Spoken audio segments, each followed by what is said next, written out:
it's for your own protection. You know, I could leave everything to my mother. Let me see that. Let me make a list on the back of this envelope.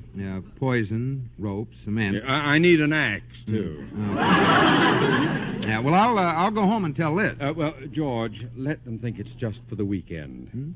Well, all right, but why? Well, they're women. A weekend means a new pair of slacks. A week's vacation means a whole new wardrobe. Boy, have you got what it takes. I have to have, or else Iris takes what I've got. We're only going to be there for a weekend. Oh, well, in that case, I'll just buy a new pair of slacks. Wait a minute, there's some writing on the envelope. Looks like a shopping list. Oh? Katie, listen to this. Poison. He's going to take me up in the woods and poison me. There must be some explanation. Look at the next item. Rope. If the poison doesn't work, he's going to hang me. Oh, it's just a crazy coincidence. What's next? Cement. If I live through the poison and the rope, he's going to put my feet in cement and dump me in the lake. Look what's next. Axe. Axe? Don't you see? If I'm able to hold my breath, he's going to swim underwater and chop me to pieces. Oh, how can Mr. Cooper do such a thing? Well, with that list of weapons, how can he miss? While George, the killer, is slowly stalking up behind her. I'm glad we're going away this weekend. This trip ought to fix you up good. When we get up there, I have a big surprise for you. Well, thanks anyway, but I have a feeling I wouldn't like it. Oh, yes, you would. Oh, no, I wouldn't. I'll tell you what, George. Why don't you take your mother up there and give her the surprise? In the meantime, you better give Liz a sedative.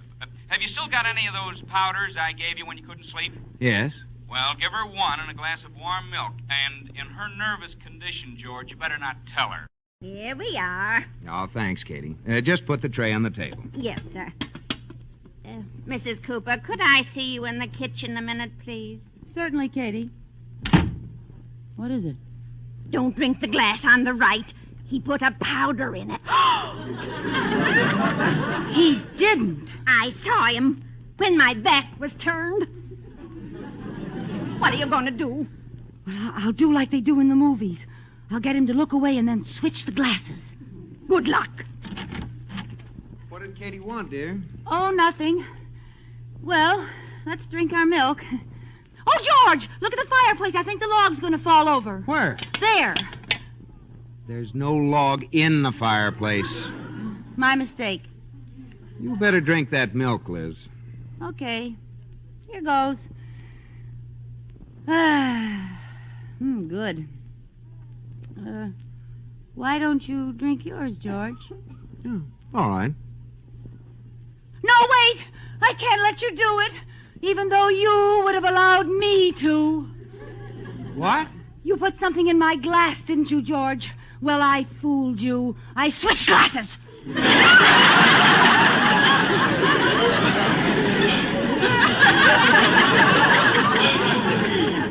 Well, I had a hunch that's why Katie called you, so I switched them again while you were out of the room.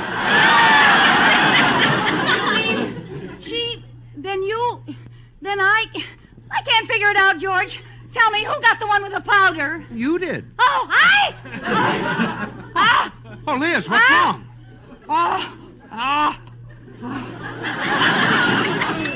You know what's wrong. That powder is doing its dirty work.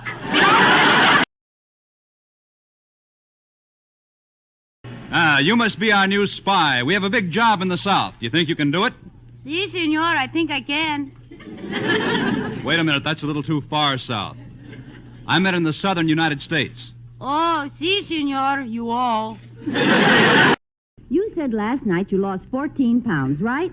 Yeah. You didn't lose half that much, did you? No. How much did you lose? 3/4. 3/4 of 14? No, 3/4 of a pound. How much did you lose? I gained a pound.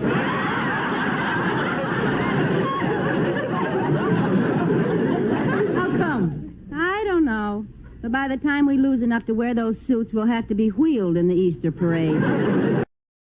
Let me tell Iris, we are shoplifters.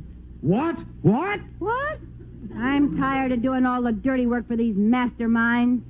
You mastermind? Sure, Fagin Atterbury and Blackie Cooper. They made us pose as their wives while they trained us. First it was picking pockets. We got pretty good. Yeah. Remember that cute little baby kangaroo you picked up at the zoo? Yeah, his mother never felt a thing. Then we worked on bigger and bigger things until one day at a carnival, Liz made me a dare. She did it, too. But the next 3 months were misery, trying to hide out with a hot merry-go-round on our hands.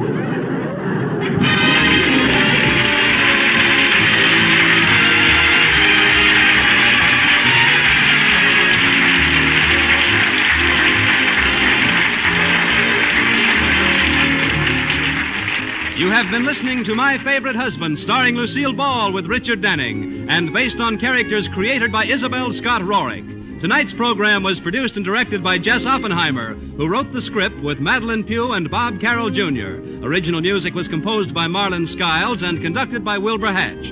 The part of Katie the Maid was played by Ruth Parrott. Lucille Ball will soon be seen in the Paramount picture Sorrowful Jones. Be sure to listen to Lucille Ball in My Favorite Husband next week. Bob Lamont speaking. This is CBS, the Columbia Broadcasting System.